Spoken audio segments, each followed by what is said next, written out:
We've got two teams already eliminated from first half contention and one team that could clinch a playoff berth this weekend. All that and more on the Series Roundup here on ALPB Roundup.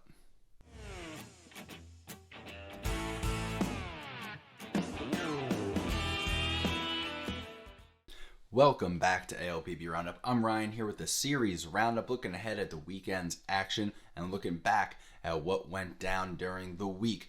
We'll get things rolling here as the Honey Hunters followed their 6-4 loss on Tuesday by beating the Dirty Birds 14-7 and 2-0 the next two nights to win the series.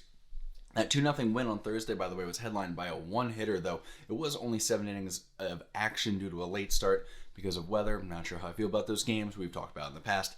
Not going to get into it now. But for Gastonia, Luis Castro had 3 hits and 3 walks, including a home run on the series. Reese Hampton got 1 start, but made the most of it, going 4 for 5 with 2 RBI. Zach Jarrett, he had a 3-hit day on Wednesday with 4 ribbies. For Charleston, talk about making the most of your appearances. I mean, Yovan Gonzalez gets up to the plate 5 times. He goes 3 for 4 with a pair of homers, a walk, and 3 ribbies. Good man, Yovi. Nick Longy also had a home run on Tuesday for the Dirty Birds. Gastonia now leads the South Division by 5 games with a 34-15 record. Charleston lags 14 games behind them at 20-29. While High Point did snap their 10-game losing streak, they did drop 2 of 3 at home to the Ducks this week. After a 10-5 Ducks win, the teams traded shutouts, with the Rockers winning 3-0 on Wednesday and the Ducks winning 2-0 on Thursday. For Long Island, it was Sam Travis and Rusty Castillo each having 3-hit games with homers on Tuesday.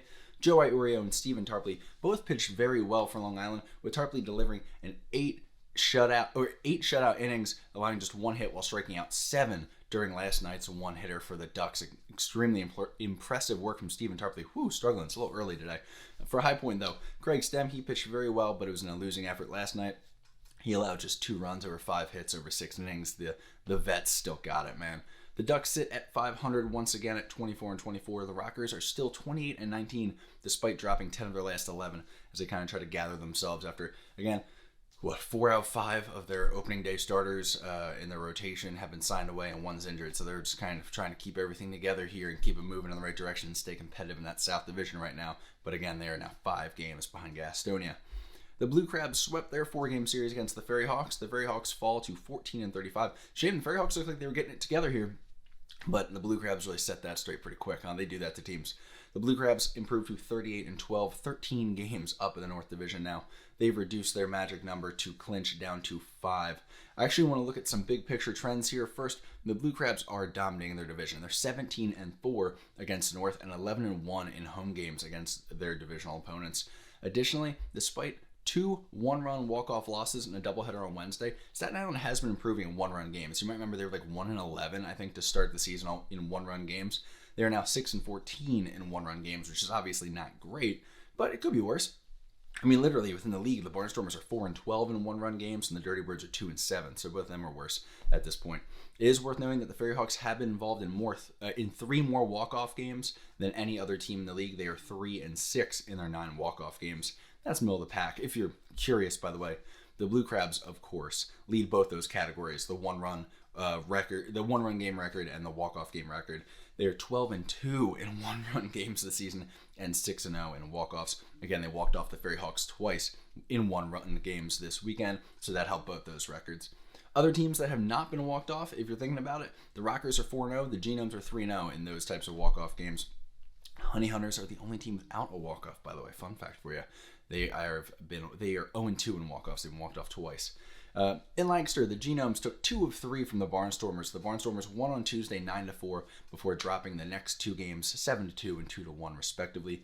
Both teams had some good outings on the bump. Dustin Beggs and Max Povsey both looked good for the Genomes. Niall Ball pitched really well last night for the Barnstormers, by the way.